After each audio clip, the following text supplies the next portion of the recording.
22-year-old South Korean student tortured to death in Cambodia. Over 2,000 arrested during a military raid in Myanmar. And Elon Musk's SpaceX forced to shut 2,500 Starlink terminals. There's a common thread linking all three incidents: the notorious slavery and scam centers of Southeast Asia.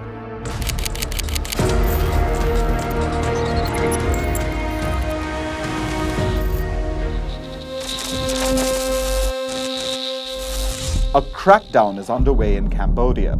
The country was forced to extradite dozens of people to South Korea in the aftermath of a murder. The body of a 22-year-old South Korean student was discovered in Cambodia in August. His name was Park Min-ho.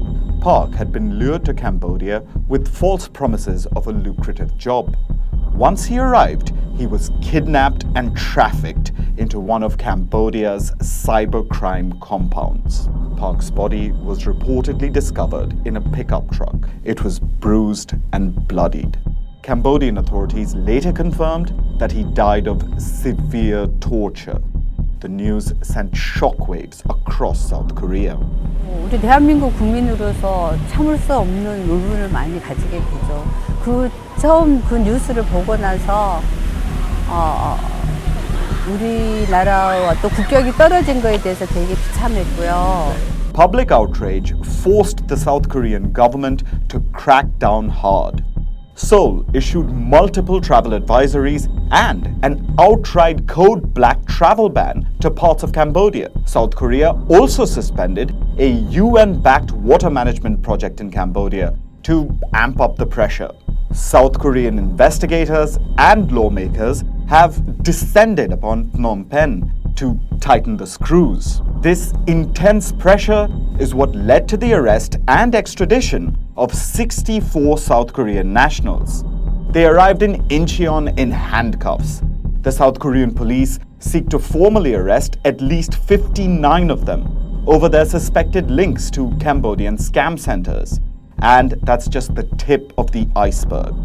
South Korea's National Intelligence Service says that between 1,000 and 2,000 of its citizens are currently involved in Cambodian scam operations. The agency also said that about 200,000 people from all over the world are estimated to be working at the more than 50 scam centers all over Cambodia.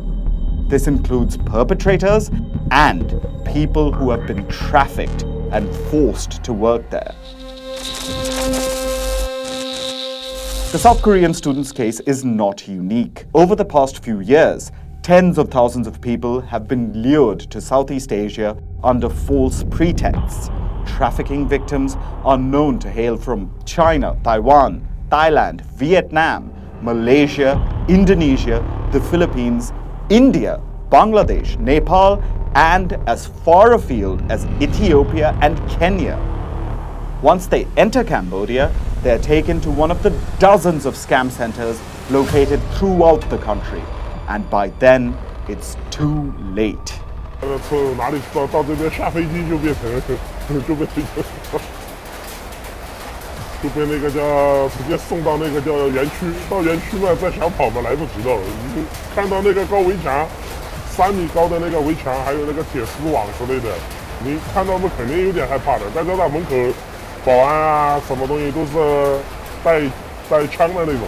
Inside, they are forced to scam people all over the world. Primarily people in the US, but also people from Europe and China. If the trafficking victims resist, they are beaten and tortured. The people doing the torturing, the bosses of the whole operation, usually have links to organized crime syndicates. Chinese triads in particular have been known to run these scam centers. The centers are also said to buy and sell trafficking victims depending on their requirements. And some victims are released for a ransom. Human trafficking, forced labor, torture, and the buying and selling of people. It's the definition of slavery, and it's rampant. These modern-day slaves are forced to scam innocent people across the world. and they end up stealing billions of dollars every year. The UN estimates that Southeast Asian scam centers stole up to $37 billion in 2023 alone. Southeast Asian scam centers are known for two major cons: romance scams and pig butchering investment schemes. Romance scams are where the scam center workers connect with their victims online and pretend to form a romantic relationship. There are scripts and personas that have been created to help the scammers forge bonds with their victims.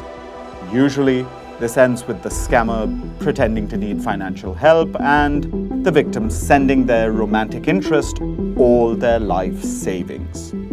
Pig butchering is an investment scam.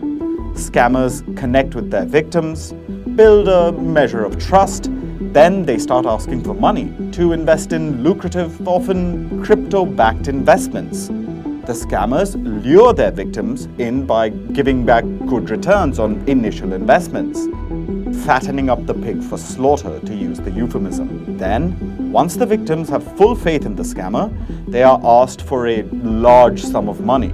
Once it's transferred, the scammer disappears. The proverbial butchering. Southeast Asian scam centers have been public knowledge for years, yet rarely do their host nations do anything about it.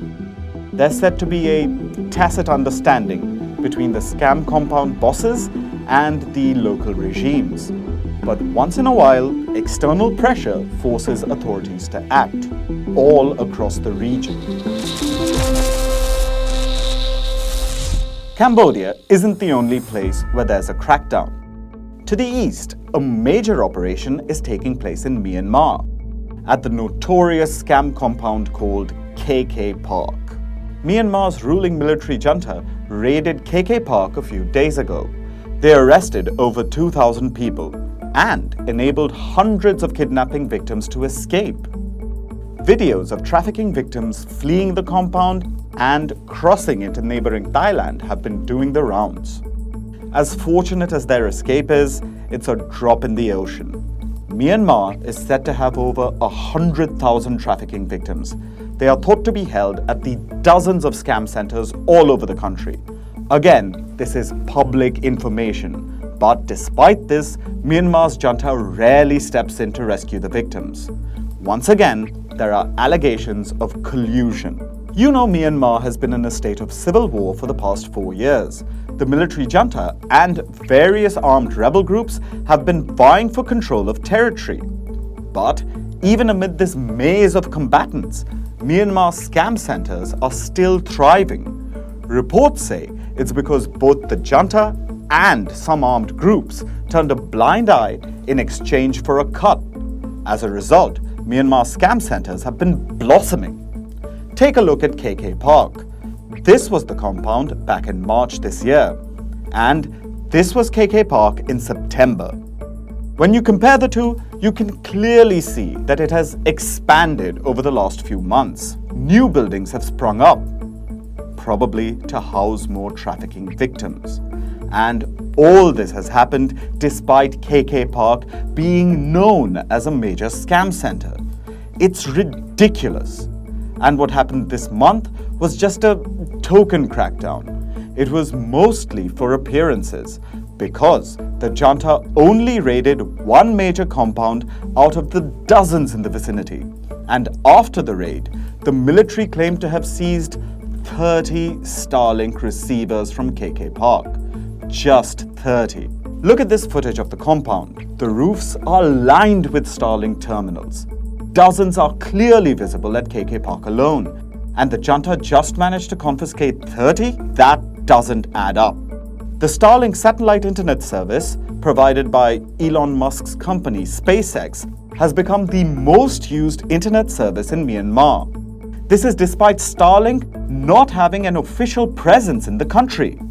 Scam center operators have smuggled thousands of Starlink receivers into the country to keep their compounds connected to the internet. It's so widespread that the US Congress is investigating Starlink over this. And the pressure is having an impact. On October 22nd, SpaceX announced that it had disabled over 2,500 Starlink terminals in Myanmar. This was after the Congress probe made headlines and the junta raid yielded the measly 30 devices. So, to recap, the scam center crackdown resulted in a few dozen arrests and extraditions in Cambodia, thousands of arrests and the freeing of hundreds of trafficking victims in Myanmar, and SpaceX shutting down about 2,500 terminals in Myanmar. But perhaps the biggest impact of the rising international pressure was in neighboring Thailand. Let's turn to the map of Southeast Asia. We already spoke about Cambodia and Myanmar. In addition to these two nations, Laos too is reported to house scam compounds, allegedly in the Golden Triangle Special Economic Zone. And straddling all three problem countries, you have the Kingdom of Thailand. Considering everything going on in the neighborhood, it's a little hard to believe that Thailand plays no part in the scam and slavery trade, right? While there aren't major reports of scam centers in Thailand itself, the country is slowly becoming infamous as an abduction hub. Numerous people have been kidnapped in Thailand and then trafficked to the scam centers across its borders. Earlier this year, a Chinese actor was abducted in Thailand and taken to Myanmar before he was rescued. The actor was lured to Thailand with a fake offer for a movie role. He was then kidnapped and trafficked to a scam center called Apollo Park. While the actor was rescued in a few days, the incident raised concerns about Thailand's safety. There were also questions asked about how scam center traffickers managed to operate with such impunity in Thailand. Well, an investigative reporting group called Whale Hunting claims Thai officials in the highest offices are hand in glove with the scamming rings. The group has alleged that the wife of Thailand's deputy finance minister received about $3 million in cryptocurrency from a criminal network. A network that the minister had been tasked with investigating for its alleged ties with Cambodian scam centers. The Thai minister has denied the allegations and sued the investigation group. But he has also resigned from his post, apparently to focus on the legal battle ahead. Currently, there's no conclusive evidence that Thai politicians are working with these scam and slavery rings of Southeast Asia, but their prevalence in the neighborhood is tightening the screws on Thailand as well. Will this force Bangkok to crack down on the kidnappings at home? Will it lead to more joint cross-border operations and the crushing of the scam centers? Or will things just go back to business as usual when public scrutiny dies down again? We'll have to wait and watch.